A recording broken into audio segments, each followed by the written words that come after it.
جی ناظرین، پچھلے 7 ماہ میں جو policies economic policies Asad Umar صاحب نے بنائی اس کے اثرات آنا شروع ہو گئے ہیں۔ ڈاکٹر مفتاح اسماعیل صاحب، آپ سے جاننا چاہوں گا کہ یہ ساری چیزیں مہنگی کیوں ہوتی جا رہی ہیں؟ کیا وجہ ہے اس کی جو اسٹیٹ بینک نے آئیڈینٹیفائی کی کہ جناب یہ آگے مزید مہنگائی ہونے جا رہی ہے؟ کیا آپ اس رپورٹ سے ایگری کر رہے ہیں یا کہ میکرو اکنامک سٹیبلٹی کی طرف اسد عمر صاحب کوئی اقدامات لے رہے ہیں جس سے کہ عام آدمی عوام کو کوئی ریلیف ملنے کی امید ہے؟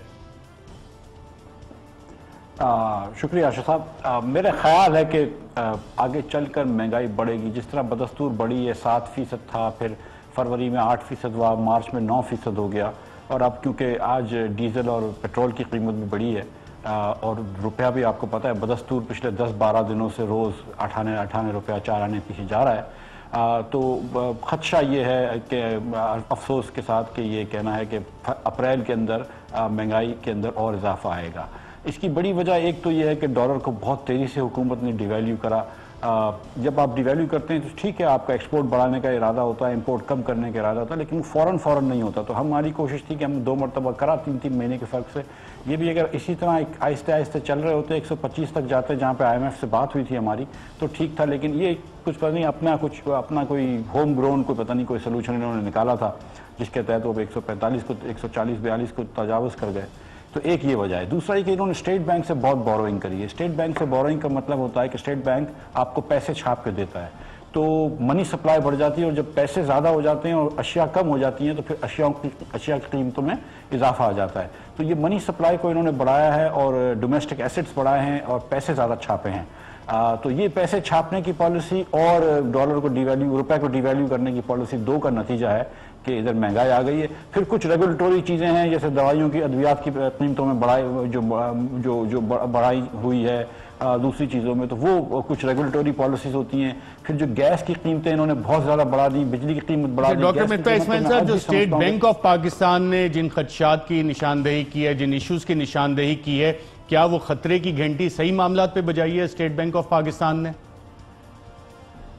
دیکھیں، جو مجھے خطرے کی گھنٹی لگتی ہے، سچی بات یہ کہ ایک بڑی اور مجھے امید ہے کہ اللہ کرے میں اس میں چینج آ جائے کہ ہم 35% ڈیویلیوشن کرنے کے بعد صرف 1% ایکسپورٹ بڑھا ہے۔ تو آپ سوچیں کہ اگر آپ ایک دکان چلا رہے ہیں اور آپ 35% اپنا ٹریڈ کم کر دیں، یا ARY اگر اپنے اشتہار کا ریٹ 35% کم کر دیں، اس کے بعد بھی 1% یعنی کہ کوئی فرق ہی نہ پڑے آپ کی ڈیمانڈ پہ، تو پھر آپ بولیں گے یار یہ پالیسی غلط تھی۔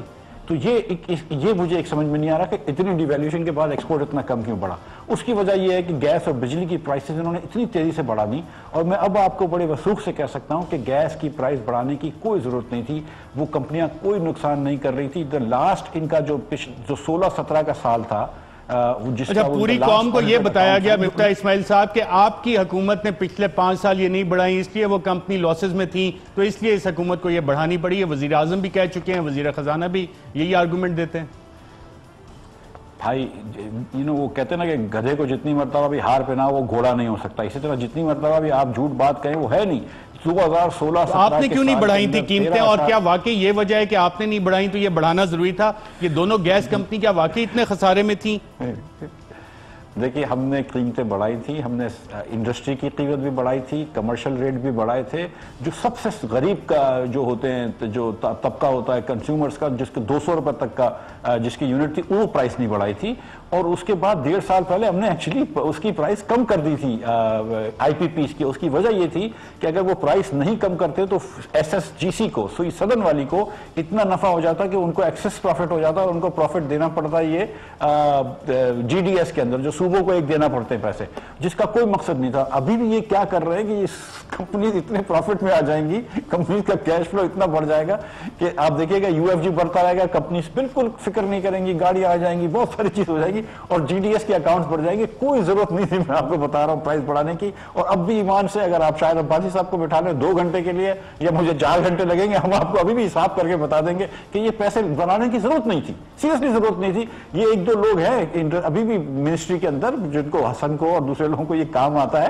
یہ تو بالکل میرے خیال سے سرور صاحب نے، غلام سرور صاحب نے، میں معذرت کے ساتھ بڑے معزز ہیں ہمارے لیے، لیکن وہ انہوں نے غلطی کر دی ہے۔ مطلب یہ آپ کو میں بتاؤں کہ اس وقت جو میں نے کچھ دنوں پہلے پوچھا تھا، تو ان کی ایوریج کاسٹ آف گیس جو تھی وہ 400 کچھ روپے تھی پر MMBTU۔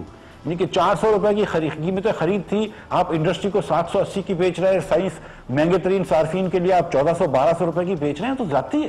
اگر 140% بڑھائی گئی ہے گیس کی قیمتیں، وہ آپ کے خیال میں صحیح نہیں تھی؟ بالکل صحیح نہیں تھی، بالکل نہیں، مطلب یہ کہ تھوڑا بہت ایڈجسٹمنٹ کر سکتے تھے، مطلب اس میں کوئی حرج نہیں ہے۔ 10-20% جو کہہ رہے تھے کہ ہم نے صارفین کی 10% بڑھائی ہے، وہ چلو ایکسیپٹیبل تھا۔ اس کے بعد کیونکہ اگر آپ نے 10-15% ڈالر ڈی ویلیو کرا تو ان کی کاسٹ آف گیس بڑھ گئی، وہ ایڈجسٹمنٹ کر لیتے۔ لیکن یہ جو 140% بڑھائی اور اب جو پھر اور بڑھانے کی بات کر رہے ہیں، اسی کی وجہ سے تو ایکسپورٹ نہیں بڑھا، کیونکہ آپ نے جہاں پر ڈی ویلیو کرا وہاں پر اتنی کاسٹیں بڑھا دی کہ ایکسپورٹ نہیں بڑھ پایا۔ اس کے بعد آپ نے جو ہے امپورٹ کی کاسٹ اتنی بڑھا دی کہ ان کی فیکٹری انپٹ کاسٹ بڑھ گیا۔ تو اسی لیے دیکھیں نا، لارج سکیل مینوفیکچرنگ پچھلے سال 6.5% سے بڑی تھی، جو کہ 10 سال میں زیادہ تھی۔ یہ معیشت جو تھی پچھلے سال 5.8% سے بڑی تھی، اور یہ صرف میں نہیں کہہ رہا ہوں، یہ مطلب سارے تصدیق شدہ اسٹیٹسٹکس ہیں۔ آئی ایم ایف جب جنوری نہ صرف تصدیق شدہ اسٹیٹسٹکس ہیں، ڈاکٹر مفتاح اسماعیل صاحب اس حوالے سے ہمارے رپورٹر